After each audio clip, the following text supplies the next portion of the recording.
Hello student, আশা করি তোমরা ভালো আছো। আমিও ভালো আছি। চলে এলাম তোমাদের থার্ড সেমিস্টার মেজর বেঙ্গলি আরো একটি নতুন ক্লাস নিয়ে।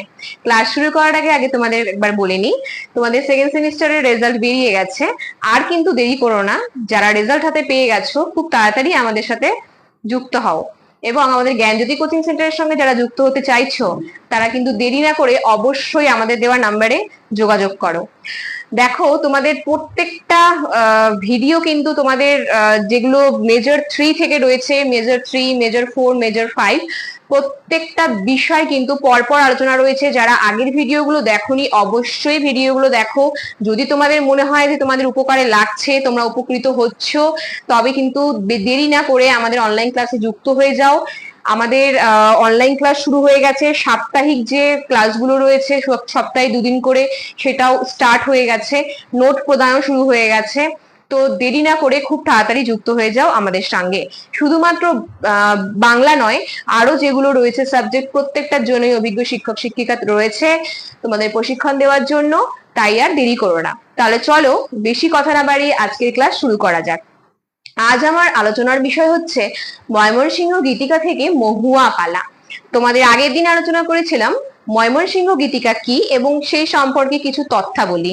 আর আজ সেখান থেকে যে তোমাদের সিলেবাসে দুটো বিষয়ভিত্তিক আলোচনা রয়েছে, তার সংক্ষিপ্ত আকারে যতটা সহজভাবে পারি তোমাদের সামনে তুলে ধরবো সেই আলোচনা।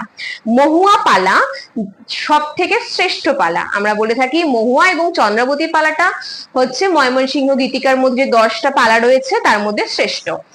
তো মহুয়া পালার যে ঘটনাটি রয়েছে সেটি হলো, একজন বেদে যার নাম হুমরা বেদে, সে ছিল পাহাড়ি দলের সর্দার এবং সে সর্দারি করত। সেখানে বেদেদের মধ্যে হুমরা বেদে ছিল নেতৃত্ব দান করতো সে সবাইকে। যে যে কিনা সেই অঞ্চলে, অর্থাৎ গারো পাহাড়ের যে অঞ্চল ছিল, সেই গারো পাহাড়ে কিন্তু সে কি করত, ডাকাতি করে জীবিকা নির্বাহ করত। যদিও পরবর্তীতে দেখা গেছে তাকে যে তিনি একটা দল করেছেন, দল সৃষ্টি করেছেন, যেটা জায়গায় জায়গায় ঘুরে ঘুরে বিভিন্ন ধরনের যাত্রার মতন তারা পালা করে করে জীবিকা নির্বাহ করত। তো এই হুমরা বেদের একটা দল হলো, যেই দল বিভিন্ন জায়গায় গিয়ে তারা অভিনয় করত এবং যাত্রা করত। তো সেখানে একদিন হঠাৎ করেই সেই হুমরা বেদে সেখানকারই একজন ব্রাহ্মণ রয়েছে, তার 6 মাসের একটা মেয়ে কন্যা, তাকে কিন্তু সে চুরি করে এবং পিতৃ স্নেহে ছোট থেকে তাকে সে বড় করার চেষ্টা করে। এবং সে যখন খুব সুন্দরী একটা মেয়ে হয়ে গেল, যখন তার 16 বছর পূর্ণ হয়ে গেছে, ঠিক তখন কিন্তু তাকেও সে যাত্রা দলে নিয়ে নিল। এবং যখন সেই দল ঘুরে ঘুরে ঘুরে ঘুরে সব জায়গায় সে তাদের অভিনয় করত, যাত্রা করত, সেই মেয়েটিও কিন্তু, অর্থাৎ আমাদের মহুয়া, 16 বছরের সেই পূর্ণ একজন যুবতী, সেই সে কিন্তু কি করলো, সেই দলের যাত্রার সঙ্গে সেও এখানে ওখানে অন্যত্র গিয়ে যাত্রা দেখানো শুরু করলো। এবং তার অভিনয় দেখে, এবং সে এতটা সুন্দর, সবাই তাকে দেখে কিন্তু সবাই তাকে দেখে আকর্ষণ হতো। তো একদিন হঠাৎ করে সেই হুমরা বেদে তাদের দলকে নিয়ে যায় বামনকান্দা গ্রামে। সেটা কিন্তু ছিল তোমাদের ময়মনসিংহের বামনকান্দা গ্রামে তারা গেল অভিনয় করতে। সেখানে নদের চাঁদ নামে এক ব্রাহ্মণের বাড়িতে তারা অভিনয় দেখায়।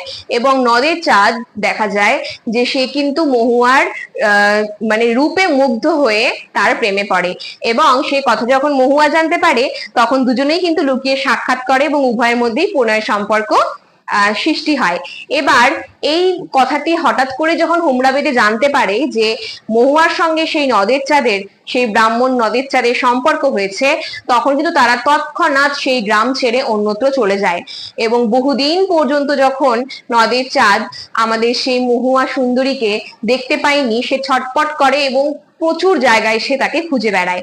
যখন সে খুঁজে পায়নি, হঠাৎ করে একদিন ঘুরতে ঘুরতে সে কংসাই নদীর ধারে কিন্তু তীরে আমাদের এই রূপবতী সুন্দরী মহুয়াকে সে দেখতে পায় এবং তার সমস্ত মনের কথা সে খুলে বলে।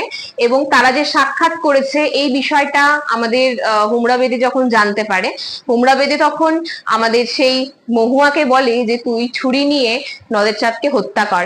কিন্তু মহুয়া কিন্তু এটা করতে পারেনি, কারণ মহুয়াও কিন্তু একেবারেই মুগ্ধ ছিল নদের চাঁদের ওপর।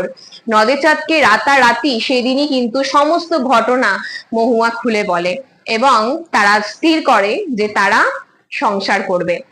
ঠিক এইভাবেই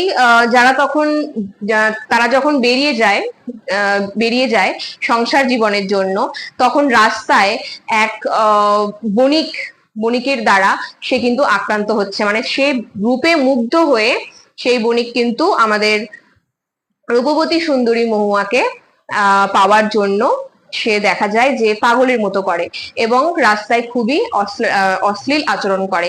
সেখান থেকে কোনো মতো মহুয়া এবং আমাদের নদের চাঁদ অনেকটাই আক্রান্ত হয় এবং পরবর্তীতে তাকে সুস্থ করে মহুয়া তার তার মনের মানুষকে সুস্থ করে, অর্থাৎ নদের চাঁদকে সুস্থ করে তারা সংসার জীবন শুরু করে।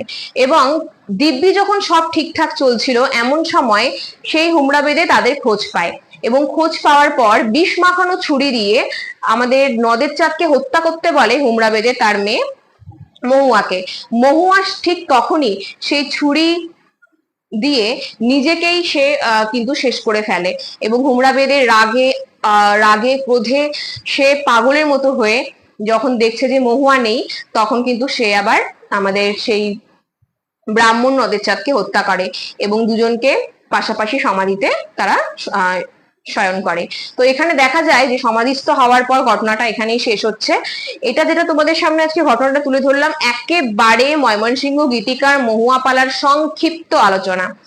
তো এটা আজকে আমার আলোচনার বিষয় ছিল। এর পরের দিন তোমাদের সামনে আলোচনা করব আরেকটি বিষয়, সেটা হচ্ছে চন্দ্রাবতী পালা। এটা ছিল মহুয়া পালা, এর পরের দিন যেটা আলোচনা করব সেটা চন্দ্রাবতী পালা। তো ক্লাসগুলো যারা ভাবছো যে না ক্লাস ভালো লাগছে তোমাদের, আমার ক্লাস যদি তোমাদের ভালো লেগে থাকে, যদি বুঝতে পেরে থাকো, অবশ্যই লাইক কমেন্ট শেয়ার করে আমাদের পাশে থাকো এবং আমাদের যে অফিসিয়াল চ্যানেলটি রয়েছে সেই চ্যানেলটি কিন্তু সাবস্ক্রাইব করে রাখো। প্রত্যেকটা ভিডিও তোমরা কিন্তু পরপর পেয়ে যাবে এবং দেরি না করে প্রত্যেককেই বলবো যে খুব তাড়াতাড়ি আমাদের সাথে যুক্ত হও, কারণ প্রথম থেকে যদি ক্লাসগুলো ভালো মতো করো, যদি আগে থেকেই নোটস গুলো ভালো মতো পড়ো, রেজাল্ট এবারের থেকেও আরো অনেক বেশি ভালো হবে, এটুকু তোমাদের কথা দিচ্ছি। তাহলে চলো আজ এত পর্যন্তই, দেখা হচ্ছে নেক্সট ক্লাসে। অবশ্যই সবাই থাকবে ক্লাসে এবং ততদিন অবধি সুস্থ থাকো, ভালো থাকো এবং আমাদের চ্যানেলকে ভালোবেসে আমাদের পাশে থাকো। ধন্যবাদ।